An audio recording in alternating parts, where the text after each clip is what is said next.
Alright, this is the first war of Season 7 for Loki. We are facing off against ISO8A. We've never actually beaten these guys during season, and they finished top 3 last season, so we know we got our work cut out for us with this one. This first node here is a 6-star dupe juggernaut on node 10 with the power stat 1, defensive, 50% power gain. Pretty easy fight, just play it smart, play it safe, don't do anything risky, and pretty easy fight for OGV, just keep his power drained and work the fight down.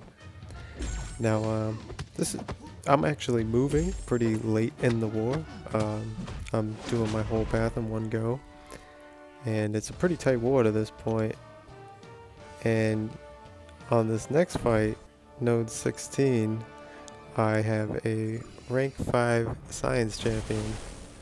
Now I know what this is from looking at the stats. This is a rank 5 wasp, which if you watch any of my last season videos, I didn't have any fights against wasp. But I fought her in previous seasons on a variety of nodes, and it's a pretty easy fight. But I don't know if my nerves got the better of me or what in this, because essentially I should be baiting the heavies, you know, working the OGV style of keeping the power drained, easy fight. And she's not really throwing the heavies right there, almost attack into an unblockable SP1. I'm still just focused on give me a heavy and I just eat an SP1 right here in the corner. Luckily my synthesis kicked in right after. I got the SP3, which gave me some room. At this point, like, I was definitely in panic mode. My heart started thumping pretty hard, and I'm like, oh man, second fight of the first war, and I'm about to die. So, I kind of got out of the mindset of bait the heavy, bait the heavy, bait the heavy, and just, you know, if I can't get the timer going to give me the ins to attack her so she doesn't evade me, then if she gets a bar of power on the kinetic reactor, I'll just work baiting the SP1, and that'll bring up the timer so she can't evade my attacks. And from this point, you know, my health's really low. I'm gonna eat a little chip damage trying to bait the heavies, which she's just so reluctant to throw in this fight. But just gotta bait the SP1s when, you know, she won't throw the heavies. That'll start her timer and give you the ins to attack without worrying about her evade. So I do get the fight down without dying, but really sloppy. It's going to cost me a lot of health potions for this next fight coming up here. This is a rank 5 science champion. You see I have Omega in the team, but that was for what could have potentially been some fights. I was worried one of these science champs could possibly be a thing, and I would have used Omega for that, and a later node potentially could have been a Korg, which I would have used Omega for, but it ended up being elsewhere on the map. So at this point I actually had to take a couple minutes after that last fight and let my adrenaline kinda subside and let myself focus back up, because that fight was really sloppy and I just needed to gather myself after that.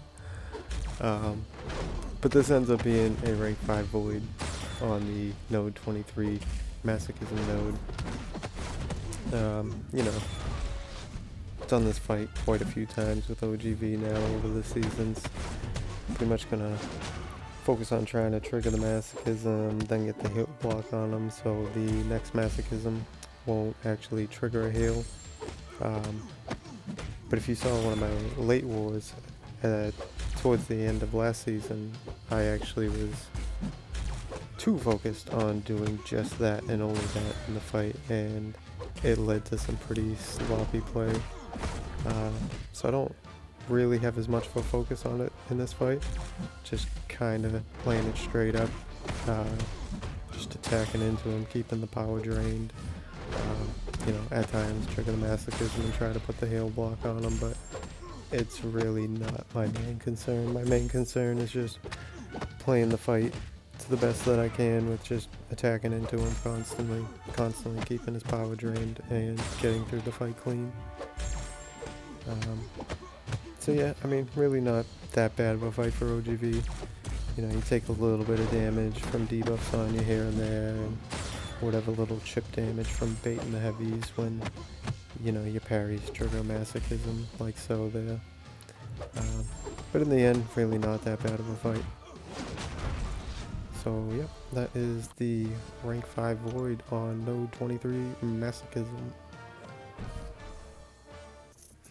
Alright, and so up next we have the node 29 rank 5 Killmonger. You see I have my Mystic boosts on, nice to have those hanging around. I tossed an invulnerability boost on because I don't have any power starts, as those haven't hit the store in like a month now.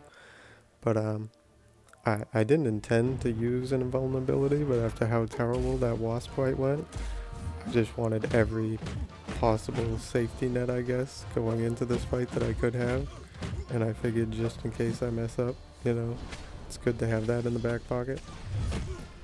But yeah, so a little slower, you know, to get the SP2s going without the power start, but early in the fight, you know, I try to trigger the parries when the masochism timer is up, so I can get the power from MD. Here you see my health's getting really low, so I had to back off a little, let the limbo tick away to get my health back.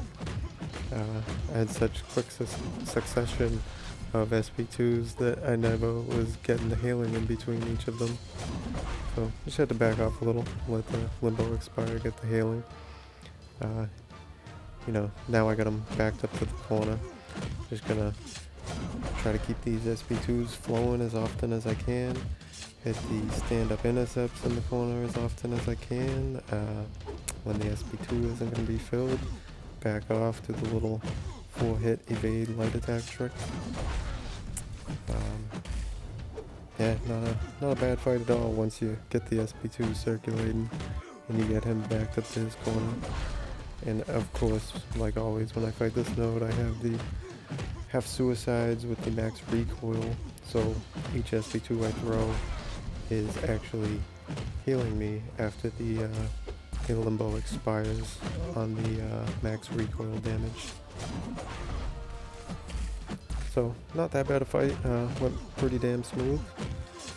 Not having a power stat, wasted the invulnerability boost, but it was a good precaution to take, I think, considering how poorly that boss fight went. I was still a little jittery getting into this fight after how that fight had gone.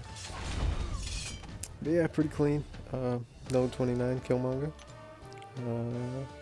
Not too bad. And next fight is node 34. Now this is the node I was worried potentially could have been a Korg. But this gentleman's Korg was elsewhere on the map. And I've done this node with magic a number of times. But always with a power start, you know, with the Burden of Might and the Plague Mind, it can be hard to get Magic's SP2s going in the fight without a power start. You have to play it really, really well. Removing dexterity obviously would help her a lot, but I brought Omega in case it was the Korg and was going to use him on it, but as you can see, it ended up being a rank 5 blade. So pretty easy fight for OGV. Just gonna keep his power drained. Try to keep the heal blocks on him whenever the vigor would trigger the regeneration on the node. And in the end, yeah, it's a really simple fight. Just gotta, you know, play it smart, be safe. I don't know if I stress that enough in each and every one of my videos, but that is my approach to every fight, really. Just don't do anything out of the norm that you don't need to do. Just play it as safe as possible and good outcomes will come. So yeah, that is rank 5 blade on the node 34 vigor node. Pretty easy fight. This next node 36 was actually taken by my teammate. He had a better champ for the fight. And from there I will be jumping over to this node 48 mini boss. This is the kinetic reactor with plague mind and I don't know what else. But it ends up being a rank 5 rogue. This will be a pretty easy fight for OGV. I'm not going to parry at all in this fight because of Rogue's ability to shrug off debuffs faster. I don't know what kind of limber this guy is working with. I would imagine it's probably maxed out, so I don't want to be triggering a parry and going to attack right off it and having her just shrug the stun right off. So you see right there, I took a couple hits, left my block down, trying to bait that special, but just gonna, let her attack into me. She gets power from the kinetic reactor, it's not really a big deal. I can just bait the specials and then counter, or if she decides to throw a heavy, get my in that way by evading and countering the heavy. So yeah, pretty easy fight. Plague Mind with OGV is a really great mechanic how it works out on all the war nodes, where the moment Plague Mind would steal all your power, his synthesis kicks in immediately after every time, so it just constantly keeps you fueled to be able to throw specials. And on a node like this, being able to keep the opponent power drained is huge with the kinetic reactor. So yeah, just played it smart, bait the heavies, bait the specials when she would get a bar of power and then counter. Pretty easy in the end for OGV. That was my last fight in this war. And we did end up winning this war against ISO8A for the first time in a season war, which couldn't have been happier with. These guys are very tough opponents. It was a very tight war, so hats off to them. Now, there won't be a second war video from me. As you'll see here, I was grinding for the thing and did manage to get him. But I was placed on backup and didn't actually do a single fight in the war, so I will get the third war up as soon as I can, and thanks for watching.